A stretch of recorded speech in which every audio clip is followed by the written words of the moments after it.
Now will we see the magic?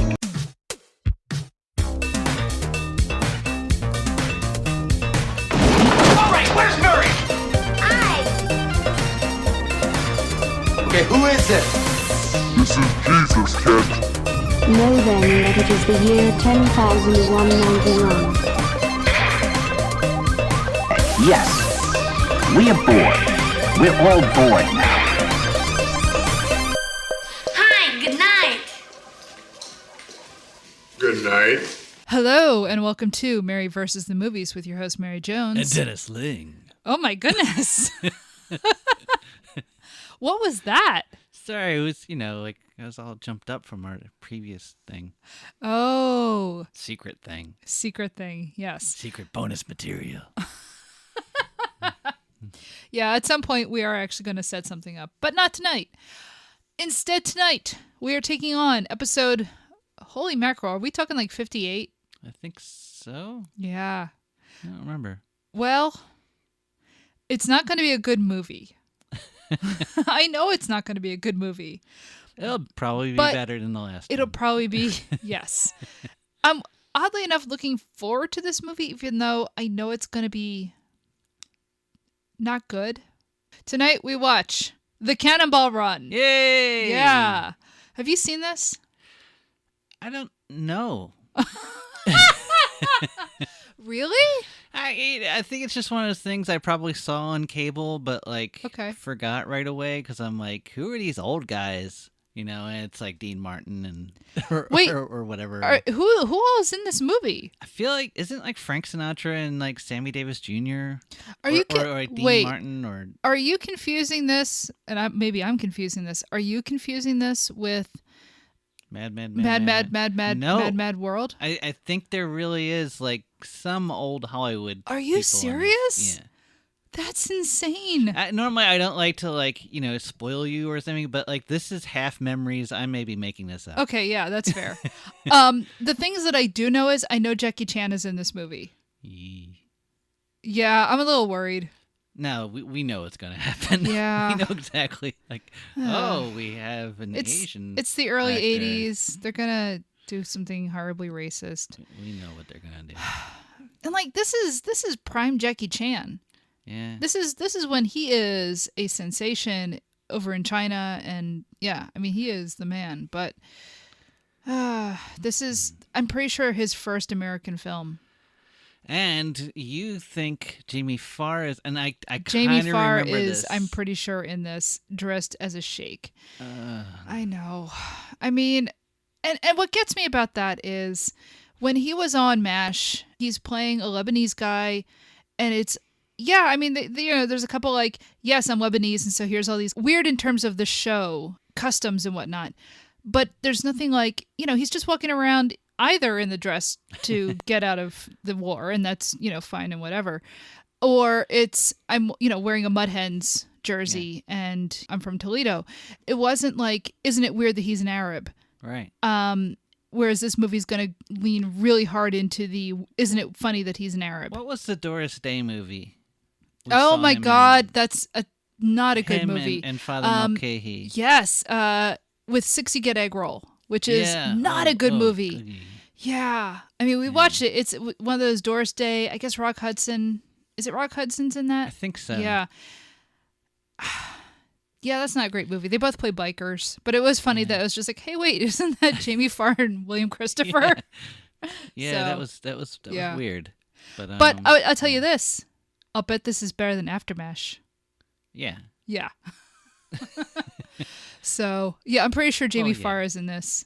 See, here's the thing. I'm not entirely sure sometimes if I'm talking about Cannonball Run or Cannonball Run 2, which tells me this was popular enough to have a sequel, and yet every time I have seen it listed in a movie guide, it has had 1 star. So I find that fascinating, that it was a huge hit and yet is critically reviled. So we're talking about all this stuff, and yet this is our first Burt Reynolds movie. Right? He was huge. He was so huge in the 80s. And at some point, we're going to get to like Best Little Whorehouse in Texas, which I'm looking forward to. Yeah. Because there's an entire Simpsons episode based on it. And it has Dolly Parton. But yeah, Burt Reynolds was huge in the 70s and 80s. I know this is made with the same guy who directed Smokey and the Bandit, Hal Needham. So it's kind of like, let's get the band back together, except instead of the Bandit, who is a charismatic guy, and Sally Field, who's great, and was it Jerry Reed? Jerry Reed. Yeah. Also great. Who's great in that movie. Yeah. I really do hold a place in my heart for Smokey and the Bandit. Should we go after him, Daddy? Yeah. I mean, Smokey and the Bandit's a good movie, okay? And we're going to have Smokey and the Bandit 2. And we are at some point going to have Smokey and the Bandit 2, which is apparently not a good movie. Well. Yeah. And 3. I do want to see 3 because it sounds nuts. I know 2 was one I really liked as a kid, but yeah, I don't know. Yeah. You've said that before on this show. And yeah. But so this does not feature any of those guys. As far as I know, it doesn't have Paul Williams. It does not have Jackie Gleason. It does have Dom DeLuise. Who will show up in Smokey and the Bandit 2. Sure. Yeah. I like Dom DeLuise. Yeah. He's just, he's in the Muppet movie. And, I like anybody who's in the Muppet movie. And we got to figure there'll be after credit, like joke, credits, yes, bloopers, and which is, you know what? Fine. They might be funnier than the movie that we watch. That was the first time I'd seen those type of things in one of. Smokey and the Bandit might be the first time that was like kind of a big deal. Yeah. So, but this These is guys not. have fun. Yeah. Look how much fun they're having on set. Yeah. And a lot of movies kind of try to imitate that now. Yeah. Anchorman, I think, probably being the best example of that. But a lot of I think Anchorman, it's definitely just directly referencing. Oh no, Anchorman, I think they know what they're doing. Yeah, they really want to inhabit. Because he's got the mustache. Like yes, they are all about. And here's the thing, like strip away almost 20 years of like cultural detritus around a film. Anchorman is still really funny. Yeah, I still really like Anchorman. I love Lamp. Yeah, I do too. And I don't regret any of that. Yeah. But here's the problem. I know Cannonball Run is not that. No. I get the feeling that it's a bit like Hunky Tonk Freeway. This is one of those movies that is made in the mode of, you brought up earlier, it's a mad, mad, mad, mad world, where you have a whole bunch of stars and you throw them into a car chase and just let comedy happen. Now, does that mean comedy actually happens? No. But I have a feeling that's what they're going for. And like, it's a mad, mad, mad, mad world I've seen, and I remember, it's enjoyable. Like, it's not like a great film, but it has a lot of stars in it. Yeah. And I'm kind of fascinated by the films where it's just like, let's get a whole bunch of famous people in and try to make something of it. Like, because they're not always good movies. In the airport scene? I feel like they are in it. Yeah. Like, you've got a bunch of like old vaudeville and like, early comedy people in that movie. Yeah, like, they're trying Jack to get Benny shows up everybody. at one point, So yeah, the Cannonball Run. I don't know what this is other than it's a bunch of people racing for a reason. I don't know what the MacGuffin is that they're all going after, but I have a feeling that this is something to be made in the mode of it's mad, mad, mad, mad world, and we're just throwing a bunch of stars in. And because Burt Reynolds was huge, it's Burt Reynolds. I feel like he is a race car driver, which of course was his thing in real life. And it's just following a bunch of weirdos trying to get a thing, It's a kind of movie that they... Well, yeah. It's a good tagline. Yeah. I think the last time they made a movie like this was Rat Race. I don't know that. It's not like Rat Race is necessarily good, but it was, again, here's a bunch of people, famous people, chasing after a thing. All right. Are we ready to take on and I don't know why it's important, but there is a the at the beginning. It's not important. The Cannonball Run. I'm not going to call it that. Are you ready? Yeah. All right.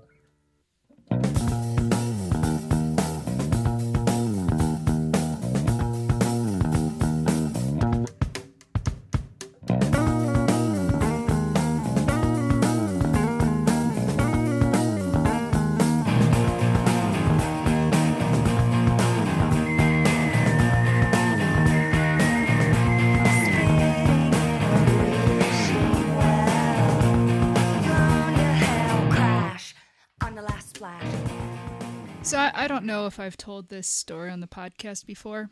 And if I have, forgive me. On the other hand, it's my show. My grandfather was around during Prohibition. He was a rum runner. And if you guys know what a rum runner is, basically he worked for the bootleggers. He was Han Solo. Yeah, he was Han Solo. And in fact, he claimed that he could make the Kessel Run, which means in this case, the road from Atlantic City to Philadelphia in under an hour. Atlantic City was very different back then, too. Well, I mean, this is Boardwalk Empire era Atlantic City. And there was no, like, Atlantic City Expressway. No. This was all back roads. All back roads. Chickens. Exactly.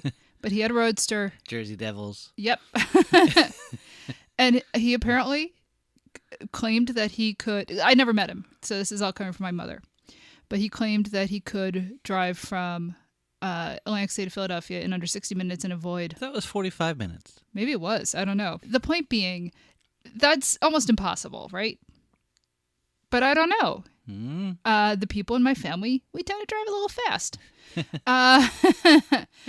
Not everyone in your family. No. My sister is very sensible.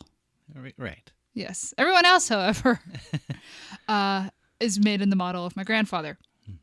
So, watching this film, is it a good movie? No, not at all. And it traffics in some lazy sort of, ethnic stereotyping. Some? Yeah. Oh, yeah. It's, boy, when they play what on Wikipedia is referred to as the Oriental Riff, when Jackie Chan is on screen. When Jackie Chan, the Japanese driver. That's a whole other thing. Apparently get to. he did not know that until the script movie started. Why make it Japanese? But anyway, it's got a lot of issues. But there's a part of me that has a surprising affection for what they're trying to do. Because in my family, we really like to drive real fast. Yeah. On the American highway system. Or the Irish highway system. Well, we've done that as well. I did drive from one end of Ireland to the other in a very short period of time. Yeah. So here's the thing. I could have easily made the Cannonball Run. I could have done that. I'm not saying I would have won. Don't get me wrong. But could I have driven it? We have driven it. Yeah. More or less. More than once. So... Is this a 5-act film? This is a 3-act. I think of it more as, do you remember when you were a kid and you would make like your little television in a cereal box with the rolling strip? This is basically what the movie is. Just cars on one of those little rolling strips of paper. And yet it has a charm. It's not good, but it has a charm. I was joking, like in the beginning, there's I guess supposedly Burt Reynolds is having a chase with a cop. All it is just a car chase, like just this one big long car chase while the credits roll. And I was like, and just tons and tons and tons of people. Oh, there are 3 levels to the credits. Exactly. They start with starring Burt Reynolds, Roger Moore, right? And they start with like the top level. By the way, Roger Moore is in this. It's weird. It works for me, but it's weird. So they start at the top level, and then they get to like the second level of actors. That's when like Terry Bradshaw is like listed, and some of like the other racers, and then they get to a third level. It's like, and then there's also John Fiedler, and it's just like, I mean, hey, I like John Fiedler. He's in 12 Angry Men. He's the voice of Piglet. Who doesn't love John Fiedler? But it's just kind of like now, he gets like third level. Not even like third billing, third level. I've never seen a film have 3 levels of starrings before. But for a second I was like, maybe it's just going to be just a car chase with just names. You know what? Because it felt that way for a while. It was just a really long car chase. So basically like 2-lane blacktop, but with just names. Yeah. And no dialogue at all. Just nothing but that. You know what? I would watch that. I mean, America is apparently getting into like Formula One racing. It's kind of the same idea. I remember there is a movie in the 70s that is just one long car chase. Like the entire movie is a car chase. I can't remember. I know I saw it. There was just so many of those movies back then. Yeah, and I have to say this movie feels like a hangover from the 70s. God, everything from they're still angry at the 55 mile an hour speed limit on the highways, which, that came in with, I guess, the first oil crisis. There are jokes about Richard Nixon in this, which again, by the time this movie comes out, Reagan is president. We're like 4 presidents along. The music feels very much like the late 70s. Like, there's a lot of Lou Rawls playing in the background and some disco. There's Chuck Mangione. The music is just all over the place. It is, but in a way that just feels this film does not feel like the 80s at all. It feels like the 70s. Mm-hmm. Burt Reynolds is hanging on. He really is. So wait, he was I guess 44 when this came out, or 45. He is from that era where you could have told me he was 35 or 55. I'd be like, sure. Cuz there's something about, that era of people where they all looked about 50 when they were 25. So let's talk about the premise of the film before we start getting into that. There is an illegal race that runs from the East Coast to the West Coast. Well, now, this is a real thing. What I like about the film is that it doesn't set you up and say, oh, and there's this race. They're just talking about the race right away. There's no explanation. It's just a race that they're all... And that's it. And they assume that the audience knows about it. Yeah. And I guess the audience may have known, because there was an article, I'm not sure what magazine it was in, that this film is very extremely loosely based on. In fact, the author of the article then went on to write this movie, and he shows up in the film as the guy kind of laying out the rules. Oh, okay. Okay. So there was a real Cannonball Run race in the 70s. And it ran from Connecticut to California. So, I find it interesting, in the 70s when there were 2 gas crises, there was also like a love of car races and car movies, right?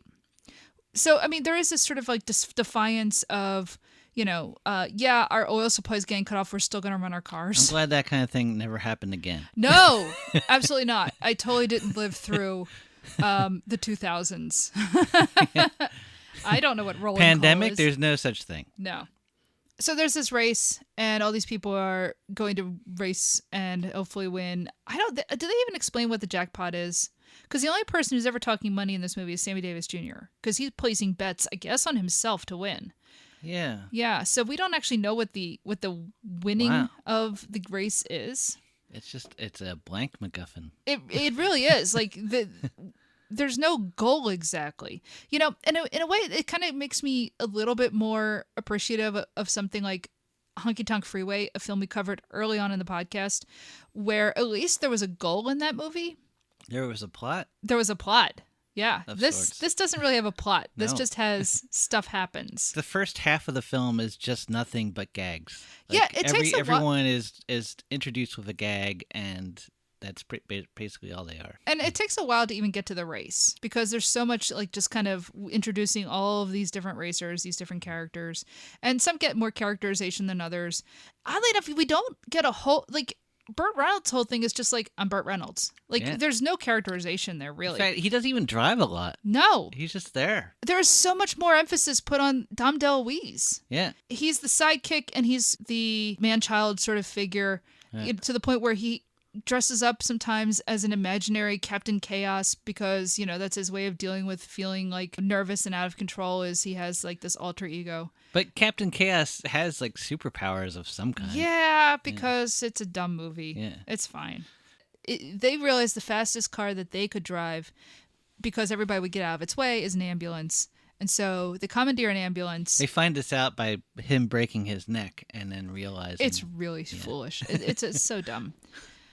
Yeah, so once they realize, hey, an ambulance can drive through traffic and do whatever they want, they're like, yep, that's the car we're going to use for the race. But they need a doctor to ride along with them, which is not an actual rule with ambulances.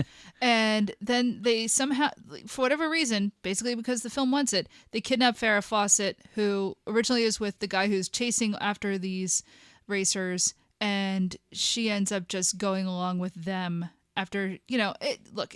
They drug her? They drug her. Yeah. Nobody is sexually assaulted, but they're physically assaulted. Though she brings it up. Oh, she says, I thought there'd be a gangbang or something. They actually say the words gangbang. Yeah. I was just like, Whoa. Really? And like nothing like that happens in the movie. There's a lot of TNA, but it's all of a, I don't know, almost adolescent variety. You know, like there's nothing is ever consummated. It's PG. It's extremely PG. It's very PG. Yeah. It's definitely like we are getting those 13-year-old boys in here. This is a movie for 12-year-old boys. 13-year-old boys. So they are the main guys that we're following, and then aside from them, there are all these other teams. So Well, do you want to talk about Seymour Goldfarb? yeah, that was literally the next one I was going to bring up is Seymour Goldfarb. Okay, Seymour Goldfarb is Roger Moore, or Roger Moore is Seymour Goldfarb. I'm not entirely sure. Like, basically, the conceit of the film is that Roger Moore is actually named Seymour Goldfarb, and Roger Moore is his stage name, and he's, I guess, actually Jewish, because I don't know. It's a dumb gag. Like, Yeah. there's just a scene where it's him and this woman who's playing his mother, and she's threatening to expose him, or I don't know. And he pulls a gun on her. I think they never mention James Bond. I think they keep saying secret agent. No, I do think they used the name James Bond at one point. Like At they the let very it slip. beginning? Or- They okay. let it slip early on, but they don't really. And they use a lot of riffs that sound like. I feel like it would have been funnier if they didn't mention it. But they like, do. danced around it. But like, how do you There's no dance s- around it? You I can't. don't I mean, it's Roger Moore. You can't dance But I around mean, it. or like he just, was still playing James Bond at the time. I mean, just do something like cough whenever they say James, cough or something like that. See, now that actually might be a little too cutesy. I know. It's. I'm actually fine that they just kind of, look. They say he's Roger Moore. I mean, why can't they just say he's James Bond as well? Yeah. So like, it's dumb, but it's fine. I mean, I actually kind of don't. I kind of like his whole part of the movie, and like every time he's in the car, he's with a different woman, which also That's makes funny. sense. Yeah. And like they don't really comment on it; they just sort of let that stuff play out. And he's like, throwing off Bond mots and stuff, and it's fine. I've decided this is an unofficial Bond film, kind of the way that the original Casino Royale is. Actually, this is not terribly dissimilar from the original Casino Royale. Maybe Doctor Who makes an appearance in Cannonball Run too. Oh no, I wouldn't be surprised if one of them did. To be honest, Nah, I don't think Who was at all popular back no. then. You don't think like even John Pertwee would show up somehow? Oh, he would. Yeah. But I don't think they'd want him. He definitely would. He's in a wig. Yes. So yeah, you've got him as part of the race, and then you've got Sammy Davis Jr. and Dean Martin as a pair. I don't know that we ever get official names for them. I think they're basically just kind of half playing themselves, but they're disguised as priests. I think they are given names and then you just forget Yeah, them. but you just forget him, and then because at the same time, like Sammy Davis Jr. is just kind of playing himself, like he's wearing the Star of David and everything. Yeah. He might be the best part of the movie, actually, just in terms of like It's pretty his fun. acting. He's fun. Dean Martin looks terrible. It's one of his last films. He looks so, rough. Yeah. Yeah, I'm not surprised this is one of the last things he did. He does not look well. His delivery's not bad, but like I've seen him in films that I've enjoyed. Like, he's great in like Rio Bravo and stuff. He's rough here, man. It's a little sad. I mean, it's not bad. I mean, the scene where him and Burt Reynolds go up against each other is not terrible, although the outtake of it is much better. Oh yeah. Yeah. But so they're dressed up as priests and driving a red Ferrari the whole time. So there's a lot of jokes about them trying to get with women while dressed as priests and wishing that they were Methodists or something to that extent, which, fair enough. All the old jokes come out there. Yeah. And then we get like a whole thing with Jamie Farr, who is playing a sheikh. And on the one hand, yeah, I mean, again, it's stereotypes, but There's camels. there's camels, and the whole idea is that he's very, very rich. He's basically a rich playboy who has decided to enter the race. And on the one hand, yeah, it's kind of a, it's a stereotype. On the other hand, in 2022, it's a little refreshing to see the stereotype of an Arab being, I'm a rich playboy, and not, I'm trying to kill Westerners. Yeah. So, I mean, if you had to pick one, you shouldn't, but if you had to, I guess what I'm saying is, if they made it today, I'd worry. Yeah. It's not good, but it could be worse. And then we come to Jackie Chan. It's Jackie Chan and Michael Hui. I don't know if I'm pronouncing his last name correctly, but they were both Hong Kong movie stars. And Jackie Chan, I mean, look, we all know who he is. We all know how he's great. We're going to watch a few of his Hong Kong films for the podcast. Yep. And I can't wait. And they have him playing a Japanese guy. They're both playing Japanese guys. Yeah. Why? Why not just have them be from Hong Kong? I guess because, and here's the reason. Well, this it's the sucks. whole panic. Well, it's part of the whole panic about Japan's going to eat our lunch economically, but also the idea is that they drive a car with a huge computer in it. They drive a tiny little Subaru, but with a big computer in it. Now, here's the funny thing about that. Not the fact that it's the computer. What's funny in 1981, or people think is funny, is not what's funny now. What's funny now is I'm watching this and I'm just like, well, their car has GPS and a TV in it. Everybody's car now has those things. Yeah. Right? So they are actually driving the car of the future, right down to the fact that sometimes that GPS tells them to go on roads that I don't think they should be going down. Right. And they know they shouldn't be going down. And let me tell you, how many times has Google told me, hey, take this left here and you send me down some poor little residential street. You'll save 30 seconds. I'm like, I don't want to save 30 seconds. Why did you take me off the major road? So they're kind of living in the future. In 1981, it was ha, ha, ha. Isn't it kind of funny that they're driving this car with a giant computer? And in 2022, here we are. So yeah, it's very, like I said, they play this so-called Oriental riff that every time they're on the screen. Every time they're on the screen, it plays at some point. Yeah. And that sucks. Yep. The only thing that redeems it is towards the end of the movie. Well, see, that's the thing. I think the end of the movie redeems the entire film. Yes, it gets redeemed at the end of the movie, and we'll get to that pretty quickly because again, we're not going to recount an entire plot. There's not a lot of plot. Okay, there's just stuff that happens. Yep. So then there's two women racers, Tara Buckman and Adrienne Barbeau, and they get by on sex appeal. But they're driving like a crazy sports car. It's a Lamborghini. She ends up actually being the one who wins the race. Yeah, they basically keep getting pulled over and getting by because they are busty young women. And, you got to use what you got in order to get out of a ticket. There's also a rich guy who... Yeah, that's Burt Convey, who is riding a motorcycle for some reason. And for some reason, it is riding, doing a wheelie the entire time. Yeah. Like every time he's on the screen, he's doing a wheelie. And there's a guy who's riding behind him wearing a wig, and for some reason they're on a honeymoon. And I don't know if they're trying to make like a gay joke or not, because it doesn't really make sense or land. So I don't know what that was about. Oh, I'm reading it, and I guess the idea is that because the other guy had put on weight, like that's why they were doing a wheelie the whole time. Are you serious? Yeah. Because I just remember like he's talking. Oh, you've put on weight since the last time I saw you. I'm sorry. Who wrote this? I don't know, man. And then I guess our last main racers, they're not in it very much, thank God, is Mel Tillis and Terry Bradshaw. Boo! Yeah, rednecks. Yeah, they're basically just playing rednecks. There's really not much to their character. They're just kind of occasionally there for, I guess redneck jokes. It's not that good.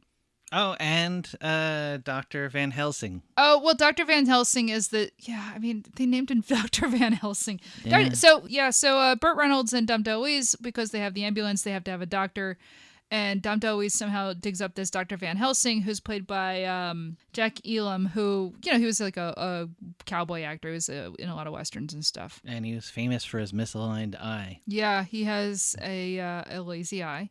It's crude, but, there's some funny stuff in there. But again, he's also the one who drugs Farrah Fawcett. So, yeah, I don't know. I mean, this is very much a movie of its time in that respect. But at the same time, like, he does put in a funny performance. It's goofy, but yeah, I don't know. There's stuff in it that's funny. I kept waiting. I just kept thinking because Farrah Fawcett was just like playing this star-eyed, like, oh, you really you race cars, like that kind of thing. And I just thought she was like gonna trick them at the end. Nope. And she was gonna be something else. And no, this is not that smart of a movie. No, not even close. Dumb gag after dumb gag. And it leads up to what honestly is probably the best moment of the movie, where they all get stopped at a road crossing, like I guess a road under construction in the California desert. Yeah. That does happen sometimes. I mean, I remember we were driving from Vegas to LA, and we were just stuck out in the middle of the desert sitting on 15. So this happens. Yeah. And everybody's just sitting there, and there's like a roadside bar next to where everybody is stopped. And then all of a sudden, bikers led by Peter Fonda show up. Basically, they're referencing the movie Wild Angels. They just start fighting. And so you have this big fight between all of the racers and all of the bikers, and it's probably like one of the best versions of this trope of we have a whole bunch of people having a big chaotic fight in a movie. I mean, I guess what makes it in part is because they finally unleashed Jackie Chan, and I've been waiting all movie because the rest of the movie is just him in a car. And I'm like, why would you get Jackie Chan and just shove him in a car for the whole movie? Well, this is why. Because finally he gets to beat up a bunch of bikers. Yeah. I was so happy. That was great. That was a lot of fun. Yeah. And there's other like goofy fun stuff in that too. Oh, right? and that's where Captain Chaos is let loose. Reveals himself. Yes. Dom DeLuise goes into his Captain Chaos mode and just starts fighting people, and it's actually a lot of fun. Yeah. And it lasts just long enough, and then it ends just at the right moment. Somebody comes in and says, hey, the road obstruction is clear, the race can continue, and everybody's just like, all right, we're out. And I don't care that there's no real resolution to the fight. Yeah. It's just kind of like, well, that's over. You know what? It works fine. But then Jackie Chan stays and does even more damage. Yeah. That was fun. They do kind of just spotlight him for a good minute or so of him just beating people up. You got Jackie Chan, just let him go. Exactly. There's no other reason to have him in this movie except to let him go, and they do, and I appreciate it. We finally get to the end of the line somewhere in, I suppose it's supposed to be LA. The truck that actually had driven through the lobby.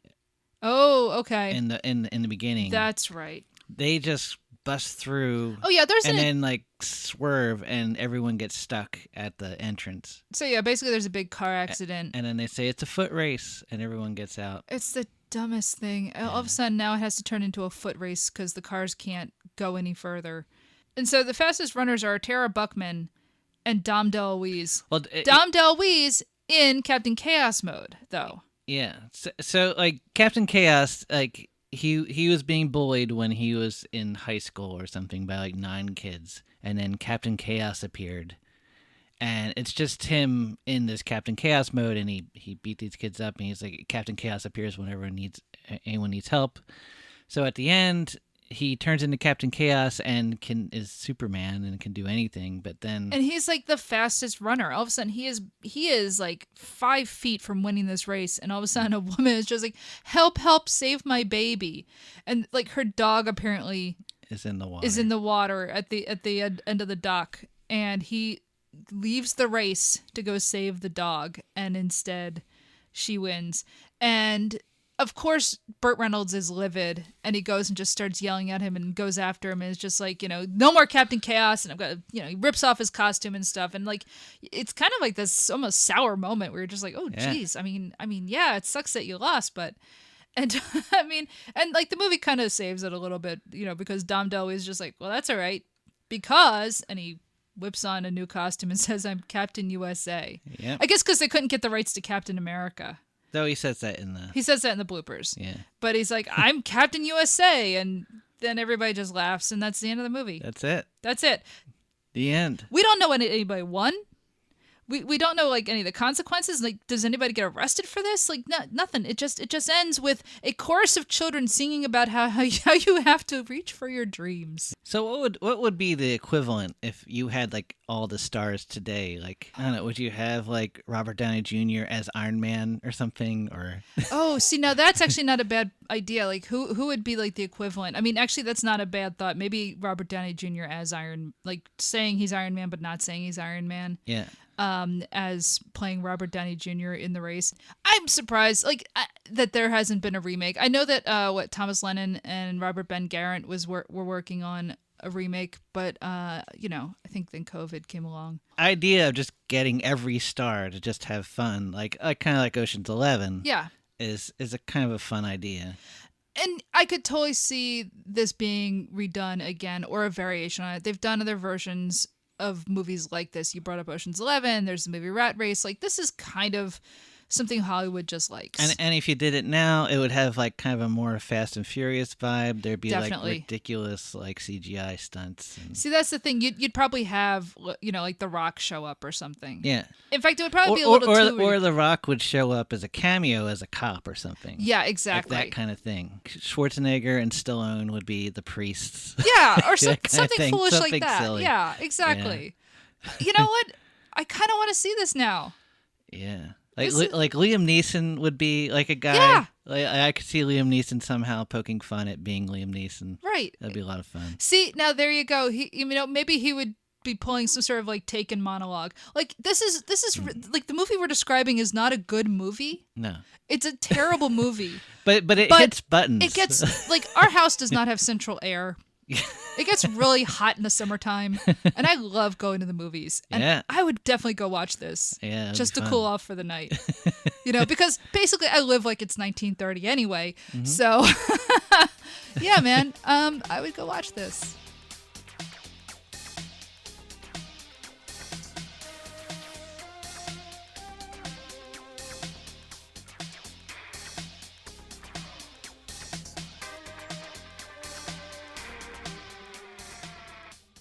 So that was the Cannonball Run, starring Burt Reynolds, Roger Moore, Dom DeLuise, Jackie Chan, and many more, and directed by Hal Needham. Maybe not a good movie, sometimes kind of a little racist movie, Yeah. but a fun movie. Honestly, a fun movie. You can look. After the toy, this looked pretty good. You can follow us on social media. We are Mary VS Movies on Twitter, and we are maryvsmovies@gmail.com. Please write to us with any comments, questions, complaints, or suggestions. We would love to hear from you.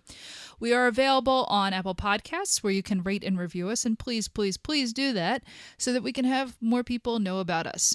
We are on all of the major platforms, Stitcher and Spotify and all the rest of them. Next week, oh, buddy, we have a cage match. And I mean a Nicolas Cage match. Yay. Oh, that was a terrible joke. What have you done to me? So I decided, Yep. Nick Cage, he's having a renaissance right now. Again. Yeah, well, but that's fine. Yeah. Look, Nick Cage is a good actor. Yeah, we like him. Sometimes a great actor. Yeah. And he's in one of my favorite movies. Raising Arizona? Oh, yeah. Yeah. I like that. Yeah. Anyway, but here's two films of his that I have never seen. All right? What's that? So our choices next week. Heads, Valley Girl. All right. Tails, Birdie, a film that apparently is set in Philadelphia, which I have never seen. I obviously. forget, is Moon Unit Zappa in Valley Girl? Valley Girl? I don't know. Or is she just like, or maybe that's just what the song is about. I have no Oh, idea. she's in the song. That's right. Yes, she is in the song. Yeah. Yes. But so I don't know. I don't know anything about Valley Girl except that Nicolas Cage is in it. And I don't know anything about Birdie except that it is set in Philadelphia. So, what's it going to be? Heads Valley Girl or Tails Birdie? All right. I don't believe this. Look, Alana, former guest, friend of the show, good friend of ours. It's gone. It is under your chair. She gave us a little tray to catch the coin when Dennis flips it. So what did he do? He dropped it. He flips the coin and it goes like under it. Like he didn't even catch it. It's hard to catch it with this thing. No, it's because you're trying to play tricks with the coin. No. Anyway, it's Tails. It's Tails. So the next film that we will be watching will be Birdie. Birdie. And then after that, the week after that, it'll be Valley Girl. I've seen the end of Birdie. I haven't seen the whole thing. Well, I have not seen any of it. Yep. So we're almost in the same boat. So, until next time. Dun dun dun! Huh? That's Captain Chaos's theme. Is it? Yeah. I guess it is. All right. It counts. It's a quote. Is that a quote? quote. That is not a quote.